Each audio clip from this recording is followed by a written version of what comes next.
selg on nii haige, et korra invaliidi tunne.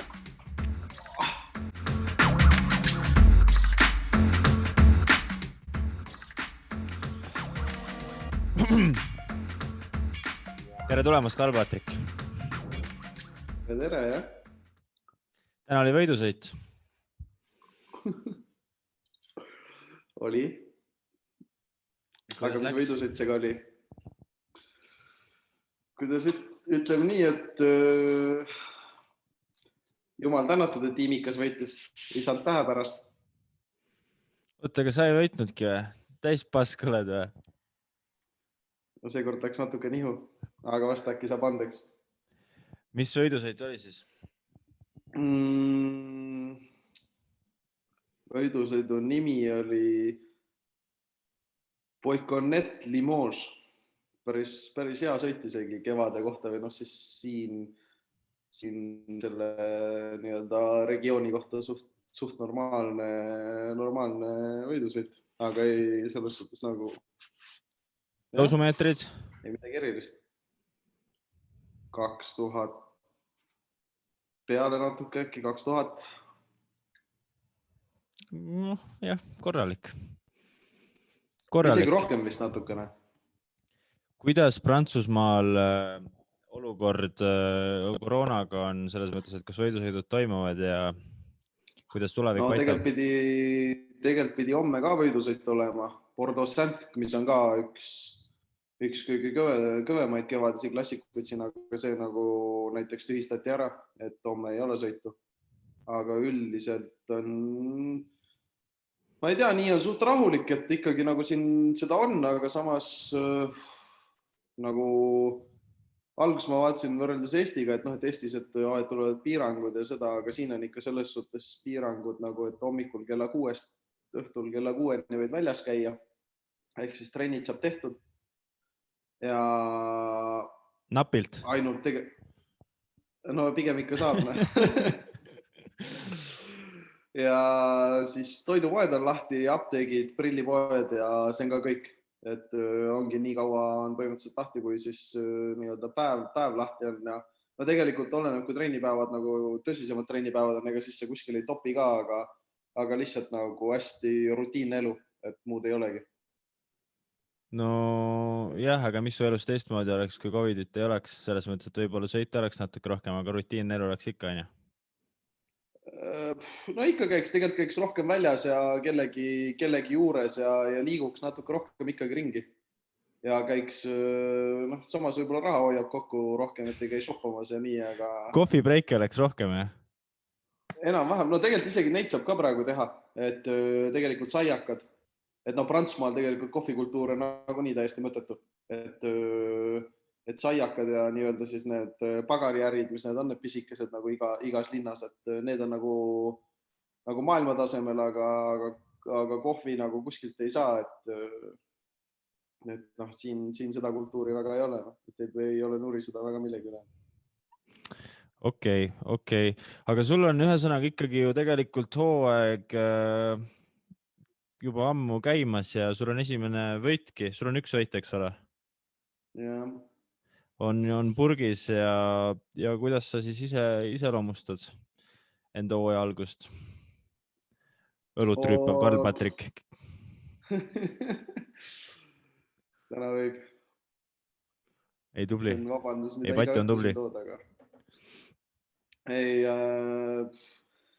No tegelikult oli see, et ma keskendusin tegelikult terve talve ja nii treeneriga rääkisin läbi, et tegelikult need nagu igat võidusõitu on raske võita, aga samas nagu tihtipeale nagu nii raketiteadus enam ei ole ka siin või selles suhtes, et aga treeneriga rääkisin läbi, et igat sõitu ei saagi võita, aga rääkisin läbi, et isegi kui siin veebruar-märts, et on hea, kui kõik läheb täppi ja et veebruar-märts nagu ma ei pannud väga suuri eesmärke, et pigem rohkem trennile rõhku. Ja siis kui aprill, mai, juuni, kui on tähtsamad sõidud ja sealt edasi, et siis pigem keskenduda nagu rohkem sellele, aga et kui tuleb selle veebruari-märtsi kuus ka nagu 1-2 võitu, et ei ole üldse, et see on ainult boonuseks. Et sellised plaanid siis, et võtad see aasta nagu hooaja alguse rahulikumalt ja loodad, et mitte rahulikumalt. kinni lükata neid võistlusi. Selles mõttes on julge plaan, et kunagi ei tea ju, mis siin sellel aastal sündima hakkab, eks ole. Nojah, aga samas nagu juba üks võit on, selles suhtes ma otseselt vist isegi ei oska nimetada siin nagu kedagi, kellel 2 võitu juba oleks. Et samas tiimil on hooaeg isegi suht hästi alganud ja samas endale nagu 1 võit ja noh, selles suhtes okei, minu jaoks 1 võit, kui see nagu hooaja ainukeseks jääb, siis vist väga hästi ei ole, aga selles suhtes positiivne siiski ja see võit ei olnud ka nagu täitsa niisama, et kobadega, et ikkagi läksin ja võtsin, mis kuulus mulle. Aga selles suhtes ei saa nii võtta nagu selles suhtes, et see aasta ollakse hästi palju targemad, et võidusõit ikkagi jäetakse ära, aga ikkagi tehakse nagu korraldajate poolt päris head tööd, et meil ikkagi sõite on, et mingid jäetakse ära, siis leitakse lihtsalt midagi asemel. Et just meil oligi nii, et tegelikult meil oli päris hea kalender aprilli alguseks, aga seal 1 sõit lükati edasi, 1 jäeti ära, väga head sõidud. Ja siis lihtsalt nüüd otsitakse, need olid kõik Prantsusmaal, aga nüüd otsiti asemele, et me saime kutse nii Türgi tuurile kui Kreeka tuurile. Ehk siis nüüd on ainult otsustamise küsimus, et kuhu me lähme. Varsti saab välismaale. Et varsti saab välismaale. No mul küll vahelduseks, jah. Et selles mõttes välismaale, jah, et siit korra vahelduseks ära. Jah, Prantsusmaa on sulle juba ju teine kodumaa, et selles mõttes on ikkagi välismaa, reisima ikkagi. Nojah, selles suhtes ma arvan, et aasta, tegelikult ma arvan, et ikkagi nii palju, kui ma kodus käin ja talveperioodi Eestis olen, siis tuleb 50-50 ei ole, aga pigem sinna, ütleme 60% Prantsusmaal, 40% Eestis, et pigem nagu kodumaa, et keel suus ja. Sa ütlesid see Rooduse tuur, eks ole? Mingi Roads või mingi Tour de International de Roads või mingi süke, mis iganes selle nimi on. Aga see on Rooduse saarel, eks ole? Ma ei oska sulle seda öelda, see on lihtsalt, me küsisime kutse sinna ja... Et sa ei teagi, kus see on nagu või? Ausalt öeldes ratturid kunagi ei tea neid detaile nagu. Kreekast on, aga kus kohast täpsemalt seda ma ei ole vitsinud küll vaadata. No sest, et onu Hendrik on Karl-Patrik, kas sa tead, on töötanud Rooduse saare lööklubis sisseviskajana? Ja seda ma tean väga hästi, Hendrik. Jah, et seal on üks süke peotänav, kus siis ma töötasin 2 nädalat, sain iga päev 20 eurot öö eest. Väga raske töö oli ja soovitan minna läbi astuda sealt. Küsi Jussufit ja ütle, et sa tead minu nime ja kõik on korras. Saad sealt head süüa ja kindlasti kasuta. Saadan oma DS-i ja Mehhanni, need siin juba enne ütlesid, et Roodusel või seal Kreekas peaks head naised olema, et neid sinna kapistama ja saadan nad sinna. Neid on hea koorida ka prantslasi. On mida koorida. Lähme su eelmiste hooaegade juurde. Sa oled suht lammutanud siin iga aasta. Mitu võitu see eelmine hooaeg said ja mitu võitu enne seda? Küsi, ma ei tea. Ei ole lugenud. Oi, nii suured numbrid on jah, et mees ei oska. Ei, seda ei ole, aga... No mingi 10. 6-7, siis no tegelikult eelmine, siis too hooaeg, mis oli siis enne eelmist, siis oli ainult 1 hea, aga ainult 1, too oli natuke keerulisem aasta, aga kõige parem on vist 11 olnud. Ja siis on vist olnud 2, nõnda, et järjest tuli 11, 8, 9, siis tuli 1 veits halvem hooaeg või selles siis, kui ma FTG-s olin, see oli 1, aga see oli ka põhimõtteliselt tiimi ainuke terve hooaja peale. Ja siis eelmine hooaeg oli vist, tegelikult eelmine hooaeg oli ainult poolik, et meil oli veebruar ja pool märtsi. ja siis august, september ja pool oktoobrit ehk siis 4,5 kuud ja oli 7 võitu või? No korralik, ühesõnaga oled korralikud hooajad suutnud teha ikkagi või suutsid teha ikkagi eelmine aasta, kui ei olnud nii palju võidusõite kui võib-olla tavalisel aastal. Ehk siis miks sa veel proff ei ole? See on, kuidas see on, mulle meeldib enda kohta öelda, et damage good. Seleta lahti, mis arvad? No selles suhtes, et potentsiaal ja kõik on olemas, no tegelikult, kuidas me ütleme, proff või mitte, praegu olen ka ju proff, nagu mis tituleerib profina, sa saad ju palka rattaga sõitmise eest. Sa oled proff. Väga õige lähenemine ja olen tõesti nõus sinuga. Aga samas ja mitte ei ütleks, et üldse halvasti, aga samas see ongi siis ratturite keeli, siis FTG-s olid nagu proff, aga samas ikkagi siis ratturid ka seda ka veel ei kutsu profiks nagu, kuigi tegelikult Prantsusmaal igal pool mujal on see, öeldakse ikkagi proff ja proff nagu ise tegelikult selle tasemel nagu ka ennast nii-öelda profiks ei kutsu. Las ma seletan nüüd selle lahti, et siis FTG-s, kus sa sõitsid 2018 aastal või? 2019 aastal.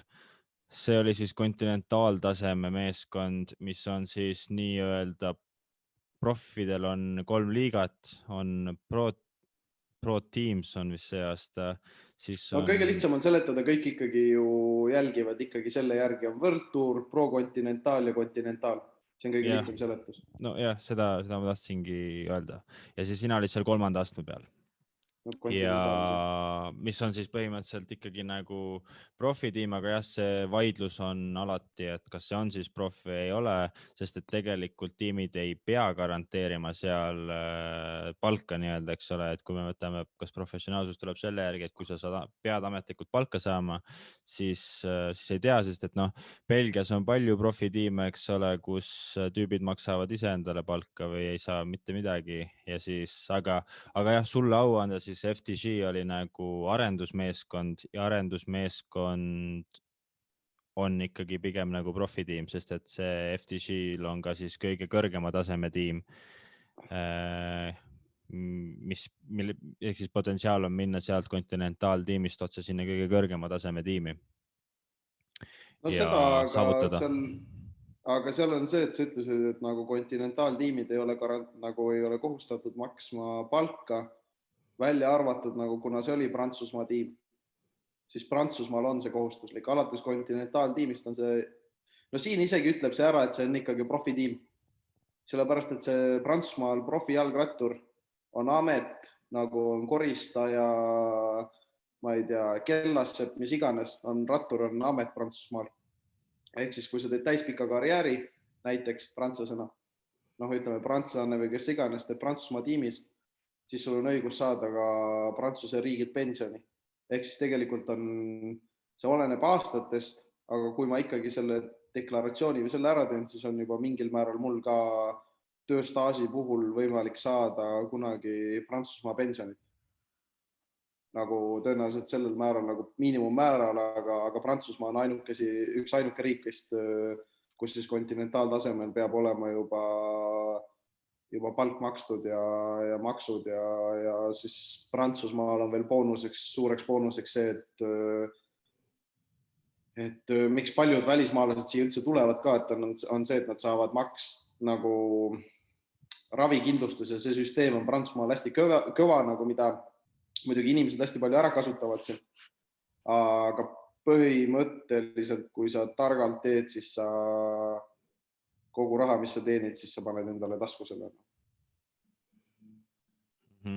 Ühesõnaga Prantsusmaal on need süsteemid suhteliselt head, mis on ka selles mõttes arusaadav, sest et Prantsusmaal on ju teadupärast ka üldse kõige pikem jalgrattaspordi ajalugu, et vast tuleb mujal kohtades ka juurde neid võimalusi ja arvestatakse jalgrattureid kui reaalselt mingeid töötegijaid ja võetakse seda kui ametit. Aga hüppame siit korraks hoopis teises suunas ja räägime ikkagi veidike ära, kuna see on ikkagi esimest korda oled siin podcastis mul, siis lähme kõige algusesse. Et 97. aasta jaanuarikuus nägi väike Karl ilmavalgust. Tormine päev oli, ilmavalgust ei näinud, elektrikatkestus oli, kott pime oli haiglas. Ossa, see algab nagu õudusfilm, aga Saaremaal sa sündisid ja mina tean sind küll vist sellest ajast, kui sa olid meeter 20, võib-olla natuke vähem. Jah, midagi sellist, ühesõnaga ja trennis sa vist olid, kas sa olid enne seda mind juba jalgrattatrennis? Kas sa olid enne mind jalgrattatrennis või peale mind tulid? Pigem peale. See oli peale, aga see võis umbes suht samal ajal olla. Kui vana sa olid siis, kui sa trenni läksid? 7 sain vist. Nojah, ja meil on 4 aastat vahet ja mina läksin 11-aastasena. Umbes sama aeg, nagu lihtsalt teil oli see grupi vaim oli veits parem või nagu kuna te olite, kuna ma olin kogu aeg kõige väiksem, vaata, te olite nagu siis põhimõtteliselt ühest klassist kõik tulite. Et Jörgs oli lihtsalt aasta vanem. Räägi, kuidas sa mäletad trenni tulemist ja jalgrattaspordiga alustamisaegu? No põhiline oli see, et ma mäletan, rattapoes oli mingisugune Pivariksi rattapoes oli mingi ratas, millega Miku ka kunagi sõits. Ma mäletan veel, kui see toodi kuskilt välismaalt, mingi ülipisikese raamiga. Meride? Ei, see oli see, vaata see sinine, mingi sinise raamiga, raudraamiga, mingisugune siuke väike kökats. Ja siis igatahes ma käisin igast, nagu ma proovisin jalgpallitrenni vist ühe päeva käisin ära, läksin trenni, hullu tühinaga küsiti ära kohe, et mis riiete suurused, mis number selja peale ja värki-särki, öeldi hinnad ära. Aga siis seal kuulus Saaremaa jalgpalli noortetreener Jan Vasinski, siis ta ei lasknud mul üldse palli mängida, ta kogu aeg kisasse. Ja siis ma peale seda ei viitsinud nagu enam sinna minna, sellepärast et see ei tundunud üldse põnev, nagu seal ei saanud nagu ise väga üldse mängida. Ja siis sinna jäi see jalgpall, siis ma käisin aasta aega Semiiri trennis ehk siis nagu break-tantse õppimas. Aga nagu ainuke asi, mis ma selgeks sain, oli tegelikult nagu siis pea peal seismine või tiritamm. Siis ma mõtlesin, et täiesti mõttetu aasta oli nagu, et raskasin terve aasta oma elust. Aga kus see kasuks tuli, oli see, et koolis siis kunagi kekatunnis oli ma ainukene, kes oskas pea peal seista. Ehk siis ikkagi tiritamme teha, ehk siis ikkagi tuli kasuks. Nojah, aasta aega läks asja ette. Nojah, kas just seda, aga nad siiamaani oskan. Aga siis, kuna mul isa tegelikult on eluaeg või ikkagi täispika karjääri nagu rattur olnud, siis seda rattakola ja asja on nagu ikkagi kogu aeg olnud kodus ja see kuidagi nagu oli huvitav ja siis ikka sai Pivariksis käidud ja siis seal oli see väike ratas, mõtlesin, et ma tahan ka minna. Aga kuna ma ikkagi olin võrreldes teistega nagu nii palju väiksem, siis nagu öeldi, et teeme nii, et kui sa selle kõige väiksema rattaga ulatad sõitma, et siis me võtame su trenni. Ja siis mu päevad möödusidki enam-vähem niimoodi, et läksin hommikul kooli, see oli sügis täpselt, ma mäletan. Läksin kooli ja siis peale kooli iga päev jalutasin siis sinna Pivariksi rattapoodi, et siis proovida seda ratast, et kas ma nüüd ulatan sellega. Põhimõtteliselt ma arvan, et iga koolipäev käisin mõõtmasse. Ja üks päev siis Riho ütles, et okei, et ma arvan, et tal see lihtsalt illad sellest, et ma seal iga päev käisin. Et tegelikult ma ei ulatanud veel, aga siis ta ikkagi võttis mu trenni ja alguses rattaga sõitmist oli nagu vähe, et pigem olid kõik muud asjad, aga nii mitte trenni võeti. Okei, et siis olid munadega raami peal ja... No see oli jah rattaga, siis ma arvan, et paljud teavad seda on siiamaani natuke noorteklassides näha, aga siis kõige väiksem raam ja kuna kõige pikemat kasvu ka ei olnud, siis see sadul oli nende põhimõtteliselt nagu kiirkinnititega või nende krõbinatega sinna raami külge pandud. Nõnda, et enam-vähem ulataks. Kas sa mäletad enda esimest trenni ka, mis marsruut oli ja kui palju kilomeetreid? Kui ma nii tahaks öelda, siis ainuke asi, mida ma mäletan, on see, et üks esimestest trennidest, kui ma sain need klipp-pedaalid nagu, need, millega me praegu sõidame. Ja siis see on nagu nii nagu klišee või kuidagi sain need klipp-pedaalid ja siis ma harjutasin seal poes niimoodi, aga siis Intsa tuli, et ei ole, siin aitab küll, davai, lähme trenni ära. Ja siis ma ei saanud nagu nendega üldse harjutada ja esimene kord oli siis kohe Kudjap ringtee, kus üks auto tuli ja mul tuli juba närv sisse, ma nägin, et ta tuli liiga aeglasti, peame nagu pidurdama. Ja siis mis seal ikka siis külili, ma seal lõpetasin seal ringtee ääres kuskil, aga nii vast õpib. Ma arvan, et see oli esimene trenn, ju ma kuskil midagi väga hullu tõesti, vätta ringi tegime, ma arvan. Või et mina sain selle tiiru ära teha ja siis võib-olla te tegite rohkem. Aga midagi sellist nagu see. Siis oli ikka väga hästi, kui 30 kilomeetrit tegid kohe esimene päev. Et siukse pägalikuna. Mäletan, vätta ots oli vanasti ikka väga raske ots. Jah, mul oli ka üks esimesi otsi ja kurat surin seal lõpus. Aga 3-tunnine.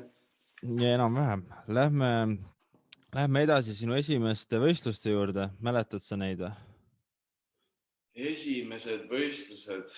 Ma millegipärast mäletan, et ta on esimesed võistlused olid äkki,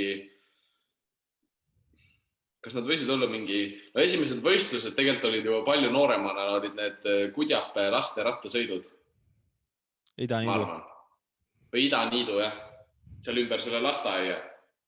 Aga need, mis me nagu reaalselt tegime nagu siis tiimiga või nii, oli äkki, kusjuures ma isegi imesta, et seal oli mingisugune asi, et minu esimene võidusõit võis üldsegi olla Urumarja velotuur. Siis seal oli see, et kuna te olite nii palju vanemad, siis seal mingi hetk oli see, vaata, et selles tiimi arvestuses või kas seal võis äkki olla see, et kui teie olite siis nii-öelda see 13-14 aastased, siis ma mäletan, et mina sõitsin Urumarja tuuri ülinoorelt, mingi 9-10 aastaselt. Sõitsin nagu siis, mind liigitati sinna 11-12 aastaste alla, et meil oleks tiimi arvestuses, vaata keegi noor ka. Ma arvan, et see võis olla Urumarja tuur või siis mingi Kuressaare kriteerium tänavasõit või mingi selline asi. Ja okei, et siis sa võistlesid vanematega. Räägi sellest, millal sa esimest korda hakkasid, ma ei tea, võitma, millal sul hakkas paremini minema? Tegelikult suht noorest saati juba, sellepärast, et seal Urumarja tuuril täpselt samamoodi või nagu siis ma ikkagi nagu neid noori nagu nii palju ka ei olnud, aga mitte niimoodi, et ma ikkagi suutsin nagu mingid auhindu ja asju seal, isegi need Saaremaa rattasõidud, ma mäletan, sellest on päris klišee, süge äge pilt on ka veel olemas, kus mul on mingi punane kiiver peas. Siis ma võitsin selle lühikese ära, aga ma ei mäleta vanama, seal oli, ma arvan, ma olin ka 11-12. Aga siis sul ei olnud ju konkurente ka siin, Saaremaal oli lihtne, aga... Saaremaal küll, ei, aga ma olin isegi kui me mandril käisime, siis oli üpris okei. Et ma ikkagi nagu juba noorest saati, siis olidki nõnda, et kui me seal Urumarja tuuril ka nagu siis, sa ei teadnud nagu otseselt, kes sul konkurendid, sa lihtsalt nagu kuidagi sõitsid ja siis pärast öeldi enam-vähem, et said mingi auhinna ka, siis läksid sõid oma karika või selle ära, olid juba õnnelik, et enam-vähem kuidagi kobadega vaata, et olid kuskil lihtsalt võib-olla teistest eespool seal pundis või kuidagi niimoodi, et siis nii oluline nagu ei olnud. Ja okei. Aga millal, kui küsida niimoodi, millal oli see murdepunkt sinu jaoks, et millal sa hakkasid jalgrattasporti tõsisemalt võtma või et tuli sisse siuke juba nagu päris sportlikum hasart, mitte ainult ahaha? ma arvan, siis kui ma 16 olin. Et siis, aga noh, siis oli sellele järgnes muidugi siuke keerulisem periood, aga siis, kui ma arvan, 16 olin, siis ma olin viimast aastat Saaremaal ja siis ma ikkagi tegin suht tõsiselt juba ja ikkagi nagu keskendusin ja üritasin kooli kõrvalt nagu veits nii-öelda, sest ma teadsin, et ikkagi aasta peale seda, siis oli juba kindel, et ma ikkagi tahan Otepääle Audentesesse õppima minna. Või selles suhtes, et seal nagu siis seda trenni asja edasi teha ja siis ma hakkasin enam-vähem juba, ma arvan, 16-aastaselt läks nagu tõsisemaks. Et siis oli nagu hea hooaeg ka, mis näitas nagu tegelikult, et ikkagi maailma, siis nagu tegelikult nüüd saad aru, et siis ei lugenud see otseselt nagu midagi, aga ikkagi too hooaeg näitas, et kui me Austrias ja niimoodi käisime, et võid nagu, seal oli ikkagi nii-öelda noorte maailma paremik koos, et võid ikkagi hästi sõita. Jah, sest et seal sa tegid juba tulemust, eks ole? Jah, too aastamist kaotasin ainult 1 või 2 võidusõitu. No see oli ka sellepärast, et sa olid siuke akselerant, et ette arenenud ja muud asjad, et selle arvele saab ka seal natuke panna, aga... Samas, kui mind võrrelda Oskar Nisuga, siis ei saaks. Siis ma ikka olin täitsa väike pägalik. Ja Oskar lihtsalt kaalus rohkem, aga selles mõttes, et sa olid siis ka sama pikku, sa oled praegu võib-olla, Oskar on ka sama pikk praegu, nagu ta oli siis, ainult võib-olla natuke nõrgem. See on lühem isegi praegu. Jah. Aga et natuke konteksti lisada selles mõttes, et kuidas sinu elu Saaremaal on see, et kui oli nii-öelda Saaremaa Viikingi täispunt koos veel, siis mina, Mikku, Jörgs, Stevie, Kevin Soon, Rigo sõitis, eks ole, Rannamaa, Indrek, meie treener sõitis, nagu meil oli ikka korralik nagu sats, et kui see sats oleks kõik oma parimatel aegadel kokku panna, siis võiks pro-tiimi kohe teha, aga millest ma rääkida tahan, on see, et meil oli sinuga 4 aastat vahet ja kõigepealt läks Oiki ehk siis Otepääle ära Jörgen, eks ole. Tema oli 1 aasta minust ja Mikust vanem ja Soonest vanem. Järgmine aasta läksime mina ja Miku siis Oiki. Kevin pani põhimõtteliselt ala maha ja Stevie jäi sulle veel sinna. Kevin isegi sõitis. Ta ju vaata, temaga me käisime mingitel sõitudel. Okei, selles mõttes, et see on võib-olla täitsa, aga selles mõttes, et ta ikkagi tõi valiku ära, et kas ta hakkab jalgratturiks või mitte. Või mingiks ajaks siis vähemalt. Aga ühesõnaga, sul jäi natukene, või mis natukene, päris oluline osa nagu treeningpartneritest kadus ära aastatega, siis läks juba mingi 2 aasta pärast läks Steven ära ja siis sa viimase aasta olidki üksinda või 2 viimast aastat olid põhimõtteliselt Saaremaa treenisid üksinda. Siis oli tegelikult nii, et Jörgs oli siis juba Oigi lõpetanud ja siis Jörgs oli Saaremaal tagasi. Ja siis Jörgs oli mul nagu treeneri eest, ma Jörgsiga koos käisin. Et natukene nagu see leevendas, aga tegelikult kogu aeg olen nagu siis kuna see 4 aastat, ehk siis nagu teie saate just oma 3 kooliaastat tehtud ja siis kogu aeg on nagu, ma olen nagu selle tsükli võrra maas, et kogu aeg üksi kuskil kuradi sabarakk olnud, kaasa tilbendanud. Sest et kõige lainekum on see, et minu viimased aastad 2014-2015 olid Pro-Immos, ma olin täpselt selles samas korteris, ma olen nendes samades kuradi kappides enda müsli hoidnud, eks ole. Ja see sama aasta panin mina ala maha, kui sina tulid 2016 sinna samasse korterisse. Et jällegi olid tsükli maas, et me ühel ajal Pro-Immos ei olnud. Kuigi sa olid meil põhimõtteliselt Pro-Immos ka stažöör, eks ole, siin 2015 aastat, siis me saime korraks elada. Okei, aga seda nüüd stažööriks küll nimetada, see on ikka võrreldes sellega, see oleks küll natuke häbi, aga see oli ikkagi 2015, no tegelikult ma tegin lihtsalt trenni siin MM-iks, vaata, me läksime siit otse MM-ile kõik koos. Ei, ma ikkagi nimetan, et see oli stažöör Pro-Immos, aga jah, et me oleme ja kusjuures ma mäletan 2015, kui ma ala maha panin, siis oli juba teada ka hooaja lõpus, et sa tuled järgmisest ajast Pro-Immosse, Mikku ja Laasu. See oli peale Issoiri Gritti minu arust. ja Lažu ja Miku olid juba ka kindlad, et nemad jätkavad muudes tiimides, olid juba profiks minemas. Laas oligi prof, eks ole, et siis mul oli ka põhimõtteliselt variant, et noh, et kas ma üldse tahaks ennast suruda sinna tiimi edasi, et ega mulle keegi otseselt ei pakkunud ka, et jää siia, aga ma arvan, et ma oleks saanud ikkagi jätkata, kui ma oleks tahtnud. Ei saanud ikka, too aasta sa olid Eesti meister ka ei olnud või? Olin küll jah, aga no siis poleks probleeme. Keegi ei pakkunud, aga siis mul oligi see endal oli nagu see, et kurat, et mis teha, et siia tuleb Patu, siis peab teda aitama hakkama, ise sittagi ei võidaks, kurat, kas ma viitsin ikka. Ei tegelikult, aga selle peale ma mõtlesin küll, et jah, et oleks võib-olla mõnus seal kahekesi ka 1 aasta veel teha, aga siis ma mõtlesin, et mul on tehtud küll juba ja et ma lõpetan tipus ja panen ala maha, et jah, siis me ei sattunudki ikkagi kokku tiimi sõitma vähemalt Prantsusmaal, aga noh, Eestis me oleme olnud tiimikaaslased ju terve elu, et selles mõttes on chill. Aga lähme. Näed, tuli teine korter ja tuli teine väike tiim ja ikka sattusime kokku. Millest sa nüüd räägid? Keskuse 6.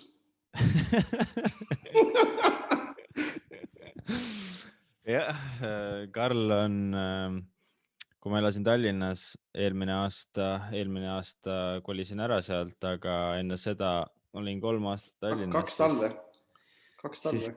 Karl käis ikka off-seasonil, elas seal minu pool ja mul oli 3-toaline korter ja sai Karli ühte tuppa pandud sinna ja selles mõttes on nagu Karl on nagu hea poiss, et ta oskab süüa teha ja kokkas mulle seal, jah, sa olid ju täitsa paar kuud seal mul vahepeal, et koristas No seal oli üks talv oli see, kui ma kaitseväes käisin. Siis ma väga palju ei olnud seal. See oli siis 2018 vastu 2019. Aga siis 2019 ja 2020 siis ma olin ka ju seal. Olid. Siis ma olin nagu terve talve seal. Ja siis ma olin Hausniga. Kippusid kooserdama seal. et ei, aga ei, mulle meeldis ja oli mõnus, et siis me oleme ikkagi nagu oleme jäänud nii-öelda suhtlema, eks meil see sõprusringkond on ju täpselt sama, mis oli kooli ajal ja on see kuidagi tekkinud, et selles mõttes on lahe, aga tuleme korraks tagasi ikkagi jalgrattaspordi juurde ja proovime kuidagi ehitada seda sinu ajajoont, et või noh, millest oleks võib-olla inimestel huvitav kuulda. Pro Immosse sa läksidki 2016, siis tegid seal paar aastat, siis oli sul 2017 oli sul vist suhteliselt hea aasta selles mõttes, et sa võtsid Tour of Estonia, eks ole?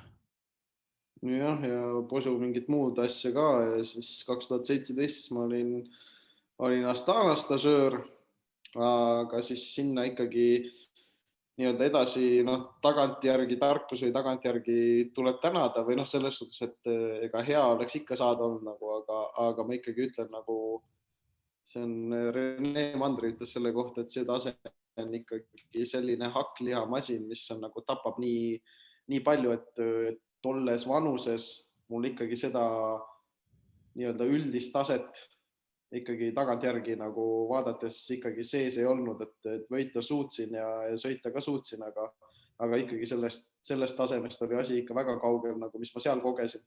Et ikka pettunud olin, kui sinna ei võetud edasi, et ta mind hoidnud oleks.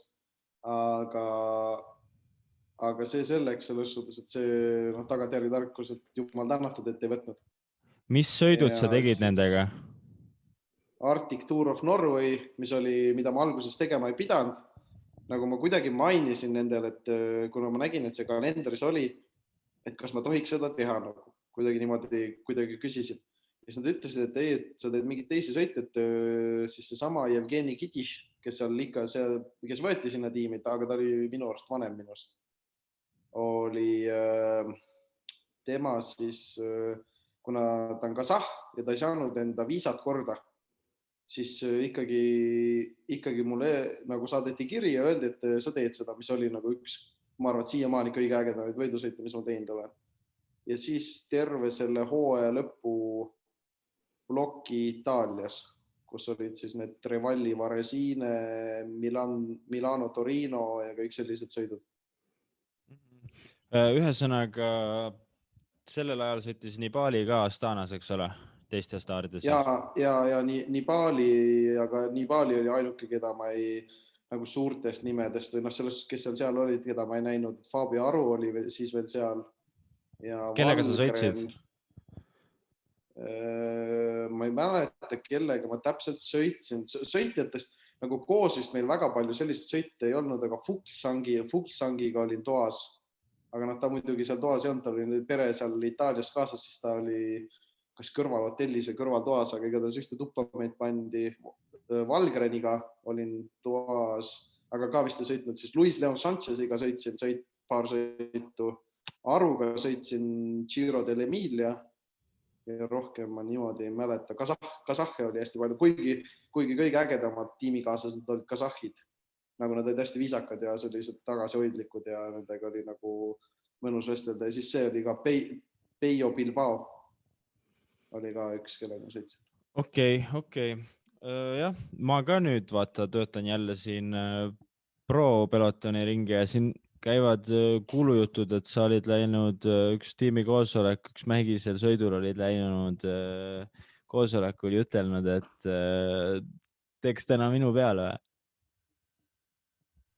Kurat. Nii need kuulujutud levivad. Kahjuks ise seda ei mäleta, aga no jumal teab. Karli jutte teades, siis jumal seda teab, mis seal peas toimub. Kuigi ausalt öeldes selle väite pean ikkagi proovima nagu viisakalt ümber lükata. Et vaevalt, et ma seal nii enesekindel ka. Okei. Internet hakkab lausa selle teema peale hakkima. Aga ei, okei. Ja siis sa oled teise korra oled olnud, kas see oli ennem juba, kui sa olid selle, mis selle meeskonna nimi, mis tänaseks on Arkea, kuidas seda siis nimetati? Fortuneo Samsic oli siis. Ja millal sa olid stasöör selles profi manžas? 2018 enne kaitseväge just. Sa oled 2 korda stasöör saanud olla või 3 korda, pro imma võtame ka sisse.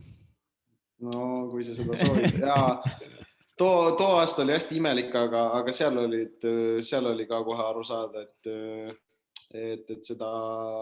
seal oli mingisugune poliitiline, mitte poliitiline, aga seal oli mingisugune isiklik ala, nagu, mis ma ei saanudki aru, mis seal tiimis toimus, igatahes hästi minusse ei suhtutud ja alguses tundus nagu kõik ilus ja tegelikult taseme kõige poolest oleks võinud sinna väga, väga vabalt alle kirjutada ja tegelikult sõitsin suht hästi, aga seal olid nagu see, seda sa ei saa, mul ei ole fakte nagu välja käia, aga seal ikkagi olid nagu mingid inimesed, kes selle otsustasid lihtsalt, vaata vahest võetakse, on lihtsalt kellegi vastu mingi vimm või ikkagi nagu kujutatakse oma peas ette ja kui need inimesed ikkagi otsustavad, et sina neile ei meeldi, siis sa lihtsalt neile ei meeldi ja sellest sõltub sinu edasine, et seal nagu seda aastat ma nagu seal ei nautinud, et tegelikult seda ma ei ole väga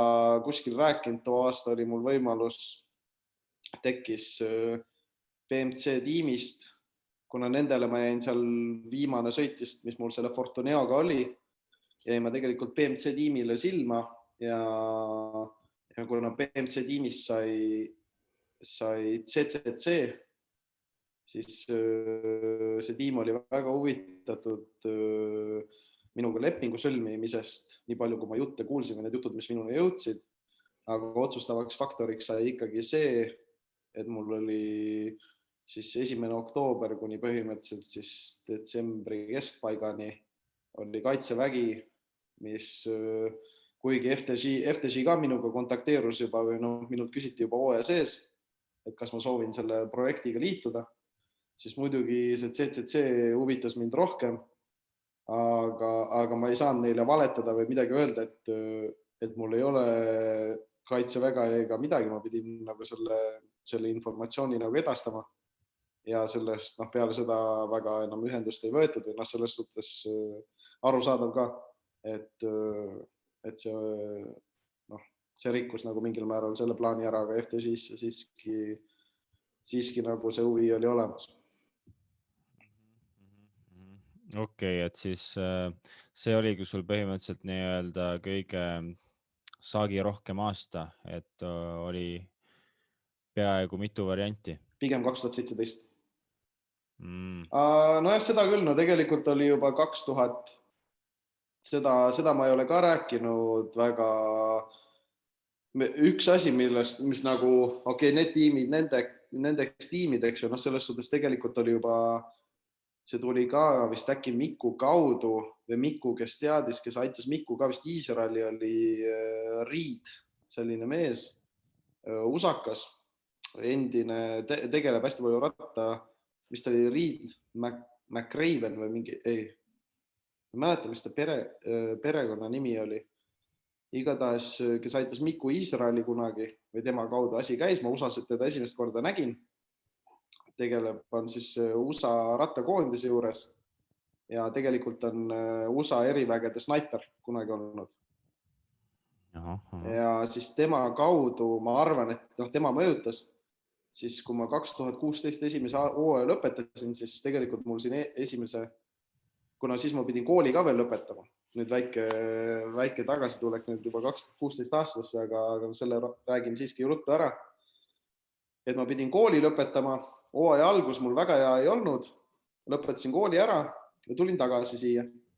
Siis hakkasin võitma ja ma tulin niimoodi, et ma vist hooaja viimase 2,5 või 3 kuuga võitsin siin äkki 11 sõitu. Ehk siis suht hea, ikka selles väga hea hooaja lõpp. Ja tegelikult oli nagu kõik olemas ja siis minust tunti huvi oli siis, ma ei tea, kas ta on praegu Axion või? Igatahes siis ta oli see Axion Hagen Sperman, mis oli nagu väidetavalt tollel hetkel ja tegelikult siiamaani on üks kõige kõvem noorte järelkasvu tiimidest. Ja siis selle tiimi boss Axel Merks, kes on siis rattamaailma jumala Eddie Merksi poeg, ehk siis tema seda tiimi seal USA-s peab, helistas mulle ja ütles, et nad on väga huvitatud minust ja selles suhtes nad sooviks nagu minuga lepingu sõlmida. Ja küsiti juba, et mis ma palka soovin ja noorena ma ütlesin, ma ei oska midagi teile selle kohta öelda, et nagu miinimumi või nagu millega ma enam-vähem, mis te arvate, millega ma toime tulen. Andke ratas. Et andke ratas ja ma sõidan. Ja enam-vähem selles suhtes, et ma arvan, et oleks ka toime tulnud. Aga case oli selles, et tagasi enam ei helistatud peale seda, aga öeldi lihtsalt nii lihtsalt, et ikkagi USA sponsor oli käed laiali ajanud ja ütlenud, et meie anname raha ja tollel poisil on passis on hetkel rahvuseks eestlane, mitte ameeriklane ja neil on vaja ameeriklasi võtta ja sellest võimalusest nagu on siiamaani kõige selles suhtes, et muuta enam midagi saa, kui kõige rohkem kahju, mis oleks võinud nagu juhtuda, et oleks võinud see asi hoopis teistmoodi. Aga räägime eesmärkidest. Mis on sinu eesmärgid nüüd tulevikuks? Kuidas sa vaatad tuleviku suunas? Oota.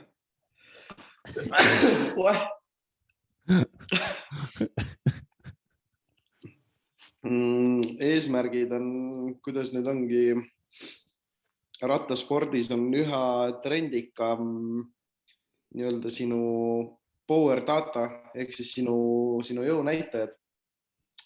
Ehk siis põhimõtteliselt sinu areng ehk siis seda nagu sellele rõhku määrata ehk siis oma arengule, et taktikaline pool või nii-öelda see sõiduvaist on nagu kogu aeg mul olemas olnud. et seda ka muidugi, aga seda jõu poolt arendada.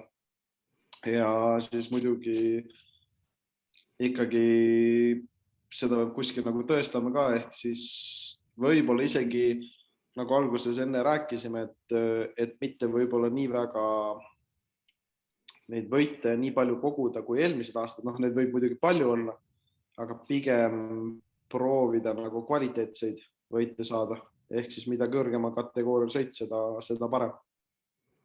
Et seal nagu nendel sõitudel ikkagi hea olla ja valmis olla, et seal võita.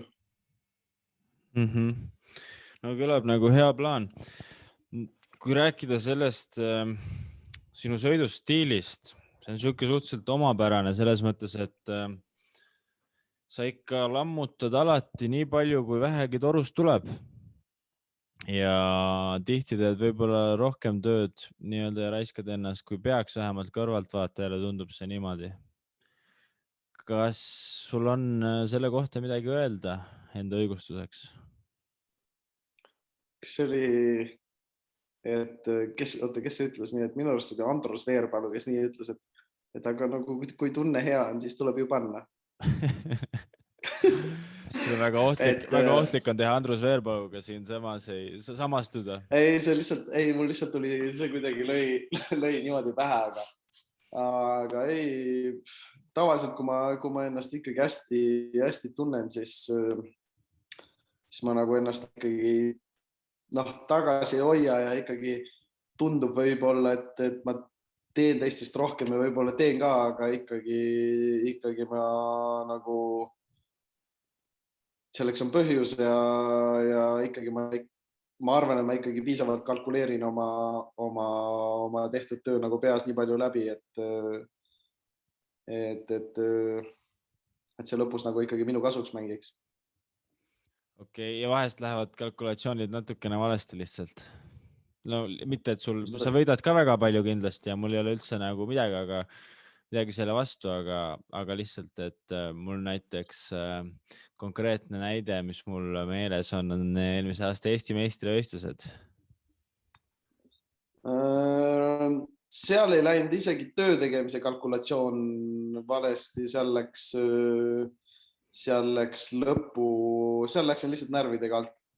Et võib-olla mängis see ka rolli, et see töö tegemise osa, aga samas nagu sellise otsuse ma kord nagu peas vastu võtsin ja see, et need, kes seal ees nagu olid, kas nad ei suutnud teha või ei tahtnud teha või mis iganes, nagu see jääb nende enda südametunnistusele, et jah, aga see lõpp oli vormistamise küsimus ja tegelikult jõud ja kõik oli olemas ja lihtsalt natukene närvidega läksin liiga vara alt ja see lõpp oli ka selline natuke trikki, mis nagu ei olnud vesi minu veskilena. Kes siis aru ei saa, siis millest jutt on eelmine aasta siis Eesti meistrivõistlustel, mis toimus kuskil Keila lähistel vist, eks ole, oli suhteliselt varakult, oli mingisugune punt teid, palju teid oli seal grupis? Esimene kilomeeter vist juba tegelikult läksime ära ja nii võidusõidu lõpuni. Ja palju teid oli? 6-7, midagi sellist? Ma arvan, et 7 äkki. Ja vähemalt televahendusel tundus ülekandest, et enamuse aja nagu ikkagi olid sina ees ja taga olid kõvad mehed, kes üritasid kõik järgi tulla, aga teid kätte ei saanud lõpuks ikkagi. Ja tundus juba seal, et sa teed väga-väga palju tööd ja et kas sa natuke liiga palju mitte tööd ei tee ja lõpuks sa olid teine, et Norman Vahtra oli sinust ikkagi lõpusirgel natuke kiirem, aga ei, muidugi selles mõttes, et vähemalt sa ei karda võistelda, vähemalt sa ei karda all-inni minna nii-öelda. Et selles mõttes props, Karl.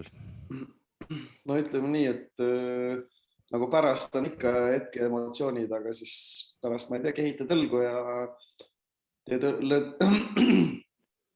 tõmbad õllel punni maha ja ütled, mis seal ikka ja elu läheb edasi ja naeratad ja saad kõhu täis ja pole hullu midagi nagu sellest, sest ega elu rattasport ei ole, et hea ikka on võita, aga samas nagu siis hetke emotsioon oled ikka, oled närvis ja mõtled nagu, mis oleks võinud teisiti teha, aga samas siis nagu vanusega on juba tulnud see ka, et mõtled, nimona, suva.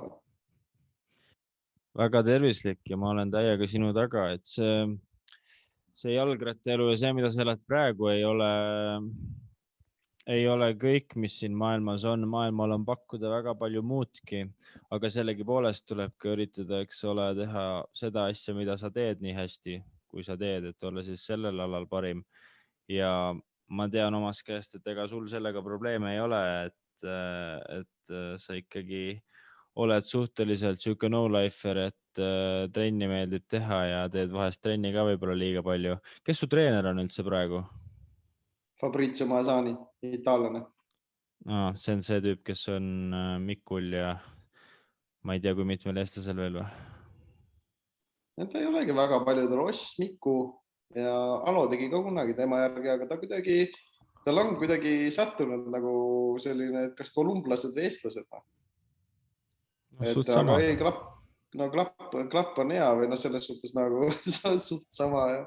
Ühed on 0 meetri peal ja teised on 4000 meetri peal.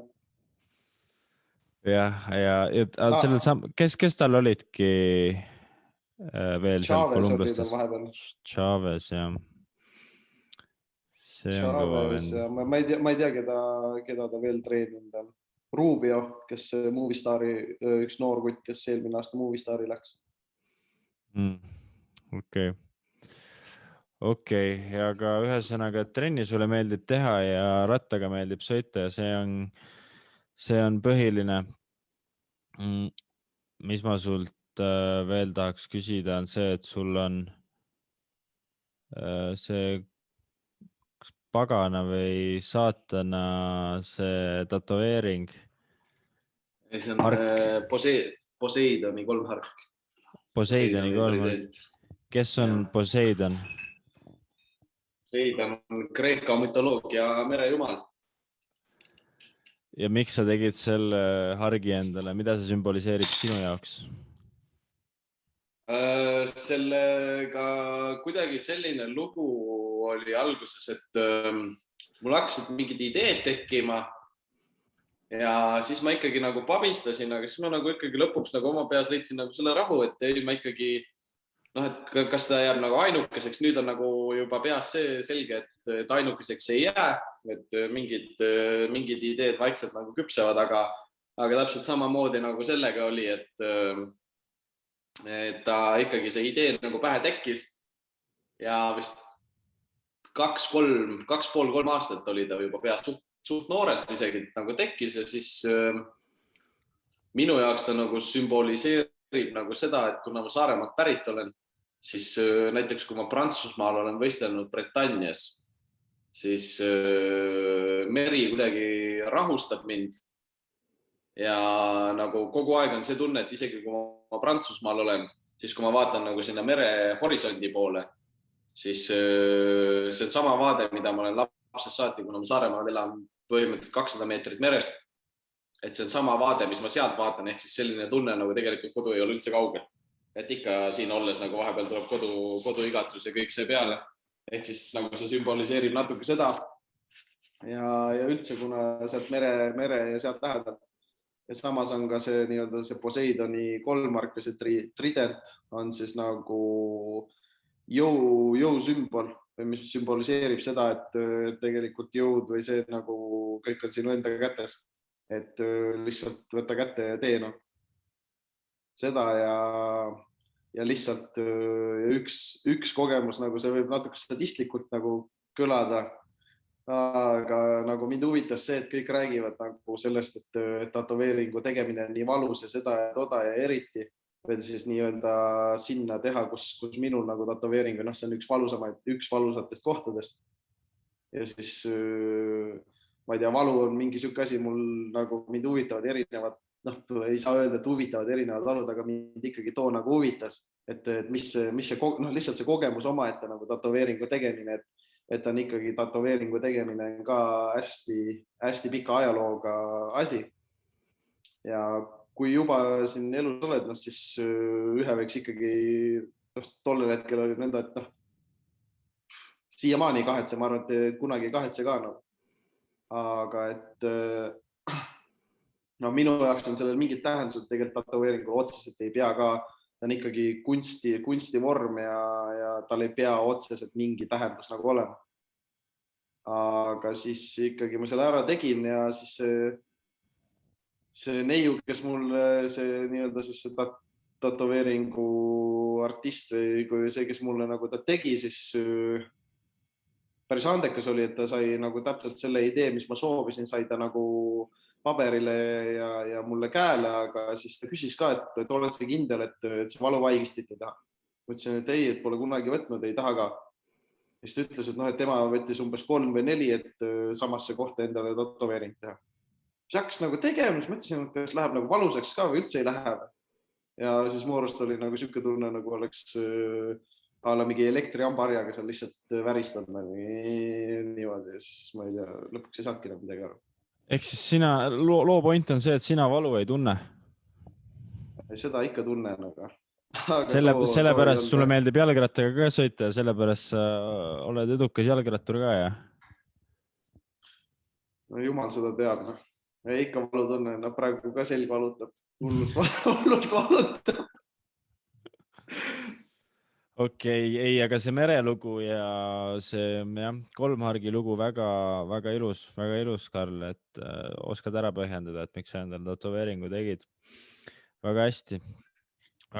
Kas sa tahad millestki veel minuga rääkida? Kas sul miski on sul südamel või vajad sa teraapiat mingis osas elus või tahad sa midagi lahata? Kui praegu vist ei pea, varsti saab koju juba 3 päeva on jäänud. No. Kui saab, ei tasu siin enne õhtut teisata. Arvad, et ei lasta sisse Eestisse või? Seda ikka lastakse, sellega pole probleemi. Seda muud kala ei ole vaja sinna juurde. Ja, aga ühesõnaga, mis sul võistlusgraafik toomas on lähiajal või noh? Nüüd ongi, täna oligi viimane, siis ma nüüd saan korra koju või selles suhtes, et siin peab ikkagi ära käima. Nagu, et võid öelda küll, et teine kodu või see, aga ikkagi uskuge mind või mitte, aga väga kaua te prantslaste seas olla ei viitsi, et kohati isegi see, et sa seda keelt räägid, isegi seda ei pullemaks selle variandi, et sa saad nagu aru, millest nad räägivad. Et see isegi teeb nagu olukorda natuke sitemaks. Aga selles suhtes jah, et lihtsalt kodus korra ära käia, et natuke pead puhata ja lihtsalt selles nii-öelda oma selles nii-öelda natural habitatis, nagu kus ikkagi sünnid oled, seal natuke olla ja siis hetkeseisuga ma pidingi Prantsusmaale tagasi tulema, pilet on 4. aprill. Aga nüüd seoses sellega, et meile asendussõidud või selles suhtes leiti uued sõidud, nagu siis kas seal Türgis või Kreekas, et siis võib juhtuda, et ma pean natuke varem, nagu et Eestist lendan otse sinna. Ja siis olengi need sõidud ja siis aprill ja pool maid olen Prantsusmaal ja siis mai lõpus on Tour of Estonia. Et lähed seda võitma jälle, jah? Tookord vist tasub öelda pigem, et ei lähe. Siis äkki läheb paremini. Tookord oli ka. Kas see on juba teada, ma ei ole üldse Mikuga rääkinud, kas Mikul tuleb tiim ka sinna sõitma, kui see toimub või? Ei oska üldse ette kujutada. Ma mõtlen lihtsalt seda, et kas te olete nagu, sa sõidad koondise eest, eks ole? Ja ikka. Kui sa koondisesse saad? Õnneks see asi vist on rahuldatud juba. Okei, et siis te olete Mikuga koondises ja ma arvan, et Miku on, kui tal see tiim ei sõida, et siis te olete mõlemad tõenäoliselt väga näljased seal ja ma ei tea, kes seal veel on, et kindlasti veel. Eelmine kord, kui ma võitsin, siis ma töötasin terve päeva Miku jaoks, et nüüd on tema kord vastuteene teha. ja siis tema töötab sinu jaoks ja tema võidab seekord. No selle klausli saad lõpus see, et ikka võiks mida ära vormistada. Okei, eks te peate need etapid kuidagi omavahel ära jagama. Kuule, aga siuke küsimus on, mida ma ikka küsin külalistelt, kes minu podcastist läbi astuvad, on see, et millist nõu annaksid sina, Karl, 20-aastasele iseendale?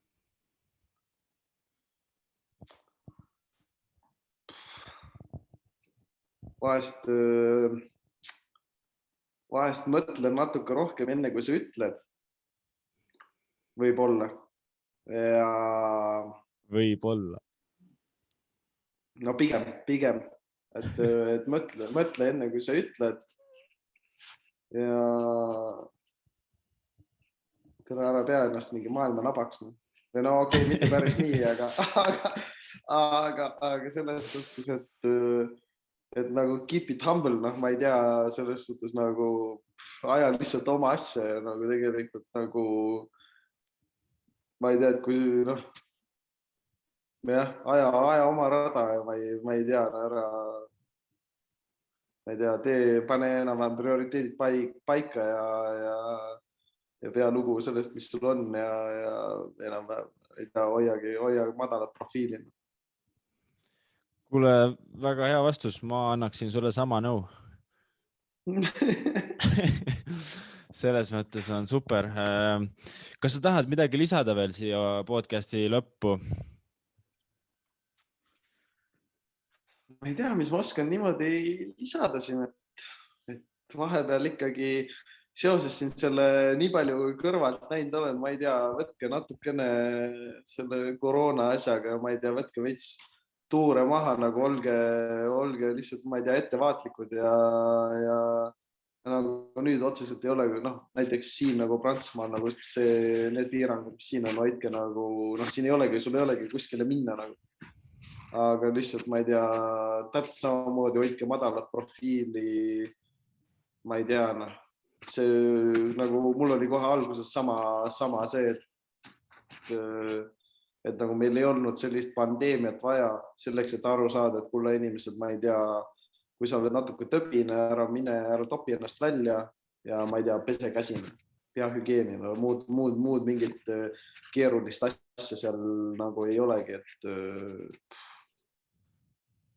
et ärge minge nagu, ma ei tea, meedia tekitab suht palju paanikat, et nii palju, kui ma siit kõrvalt nagu näen, sest Prantsusmaa televisiooni mul on nagu kõik kanalid olemas, aga kunagi meeldinud ei ole. Ehk siis ma nagu ei jälgi otseselt, mis siin toimub igapäevaselt.